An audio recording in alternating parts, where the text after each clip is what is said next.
Here we are, massive game tonight. Not massive game, but of course it is United against Leeds United.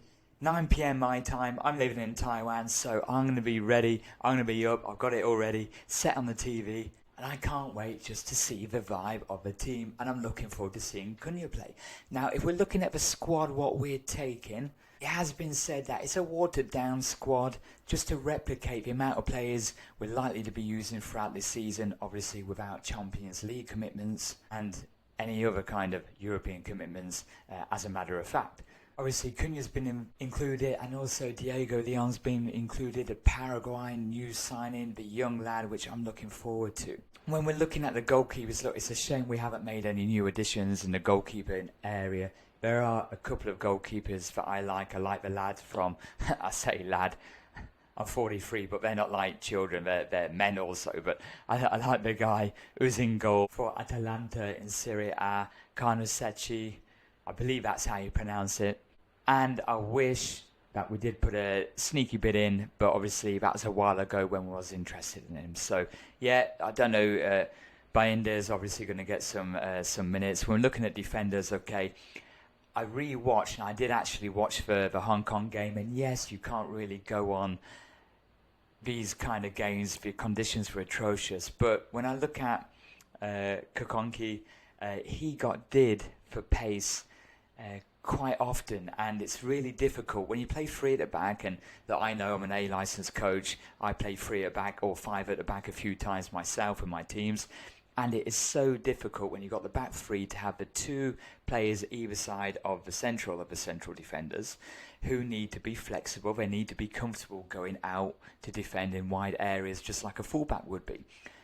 So for instance, and just bear with me here, when you got players like Liverpool had Jamie Carragher, and then we had Gary Neville. Okay, Gary Neville, someone like Henningberg are comfortable at going out. Ronnie Johnson, perfect.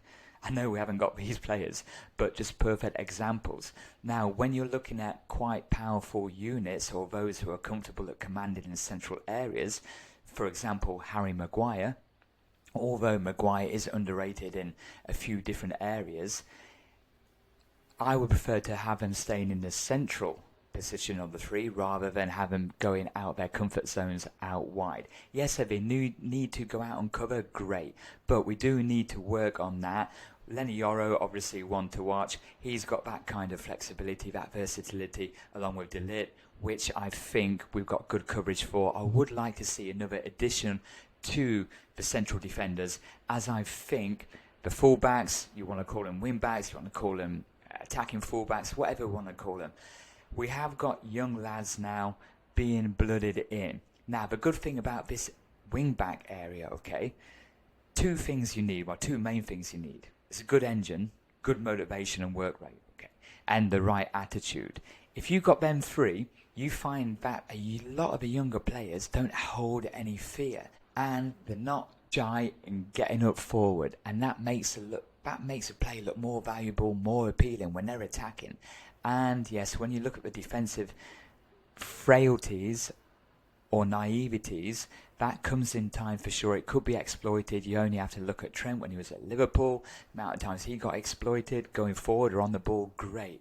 Now, if we can give them the experience to build that, we have got the youngsters with the ability.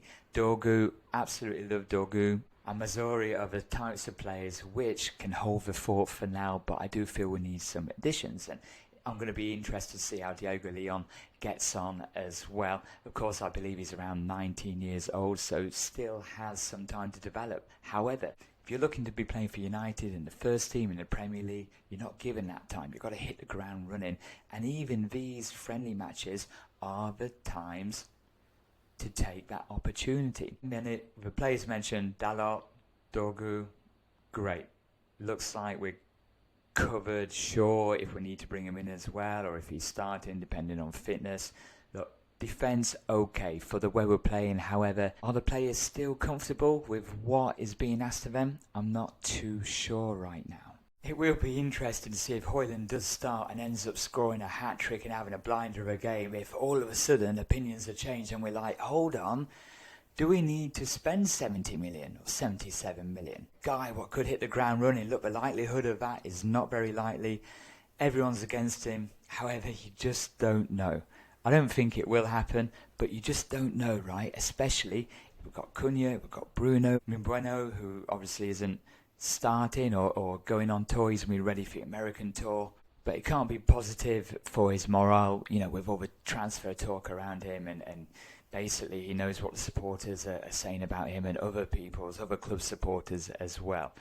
I'm interested to see what part he plays, to see how many minutes he gets. I like Ahmad and the young lad Obi, who scored a couple of goals against Hong Kong as well. So just looking at the team who did face Hong Kong, look, you can't take much from this, but I watched the game just for body language of players. I did like Amas, but judging by the squad, it looks like he's not being taken. Just a different note, Oliver Gerbig, he played for me in Taiwan. He was one of my players when he was aged 15 and 16, and now playing for a Hong Kong national team, so good on him. But yeah, Obi got a couple of goals. Heaven is likely going to get minutes as well. And although it's still going to be too early to tell, of course, it's just going to be interesting how some of the younger players fare against newly promoted team Leeds United, who are obviously going to want to prove a point as well.